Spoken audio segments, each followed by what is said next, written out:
आज हम आपको भगवान श्री कृष्ण की एक ऐसी कथा सुनाएंगे जिसे सुनने के बाद आपका विश्वास भगवान के लिए और भी ज़्यादा मजबूत हो जाएगा और आपकी श्रद्धा भगवान के प्रति और भी ज़्यादा दृढ़ हो जाएगी।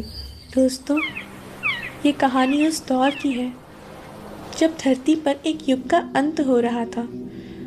महाभारत का महायुद्ध खत्म हो चुका था। द्वारका नगरी समंदर में समा रही थी और दुनिया का सबसे बड़ा मायावी श्री कृष्ण अब अपनी अंतिम लीला रचा रहा था।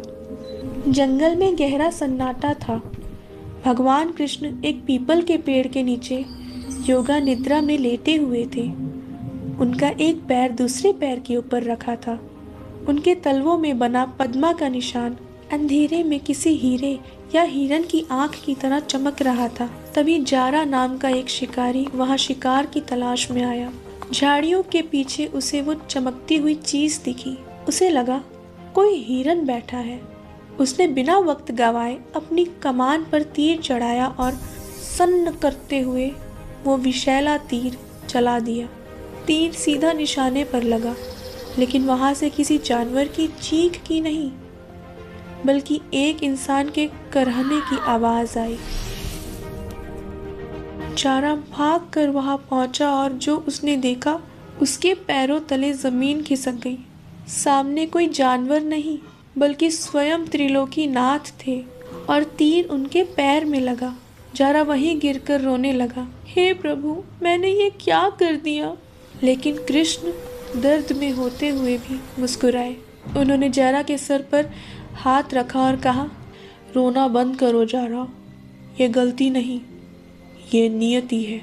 पिछले जन्म में त्रेता युग में मैं राम था और तुम वाली थे।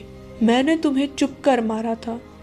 आज हिसाब बराबर हुआ, तुमने मुझे मारा। बस इतना कहकर भगवान ने अपनी आंखें मूंद ली और शरीर त्याग दिया। खबर मिलते ही पांडव भागे भागे आए। चारों तरफ मातम छा गया।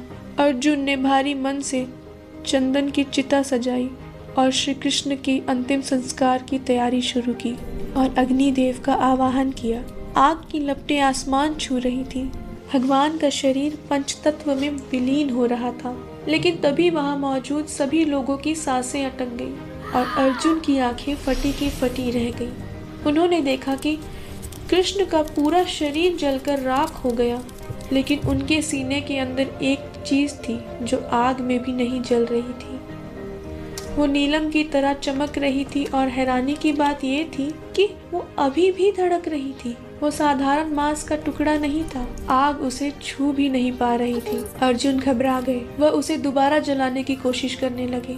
तभी आकाश से एक गंभीर आवाज आई, रुक जाओ अर्जुन, इसे जलाने की कोशिश मत करो।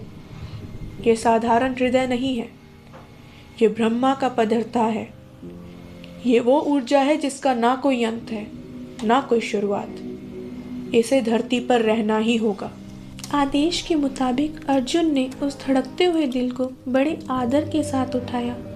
वो गर्म नहीं था, बल्कि शीतल था। उन्हें समझ नहीं आ रहा था कि अब वे इस दिल को कहाँ ऐसी सुरक्षित जगह पर रखेंगे जहाँ किसी की नज़र या किसी के हाथ ना पहुँचे, क्योंकि वह बेहद कीमती था। कुछ भी हो सकता था। तभी उन्होंने ये निश्चित किया कि वे उसे समुद्र में विसर्जित कर देंगे। उन्होंने उसे एक लकड़ी के खोखले लट्ठे के अंदर सुरक्षित रख दिया और उसे समंदर की लहरों के हवाले कर दिया। वो लकड़ी जिसके अंदर कृष्ण का दिल था, वो द्वारका से बहती हुई पूरे भारत का चक्कर लगाकर पुरी के तट पर पहुंची और वही लकड़ी आगे चलकर जगन्नाथ भगवान की मूर्ति बनी। इसीलिए दोस्तों, कहा जाता है कि द्वापर युग के कृष्ण आज भी कलयुग में जिंदा है, क्योंकि वो जिंदा दिल आज भी पुरी के मंदिर में जगन्नाथ जी की मूर्ति के अंदर धड़क रहा है। जगन्नाथपुरी की ऐसी और भी रहस्यमयी कहानियाँ सुनने के लिए हमारे साथ जुड़े रहें। तो यह थी उस धड़कते हुए दिल की रहस्यमयी कहानी। अगर आपको ये कहानी पसंद आई हो तो लाइक, शेयर और सब्सक्राइब करना ना भूलें।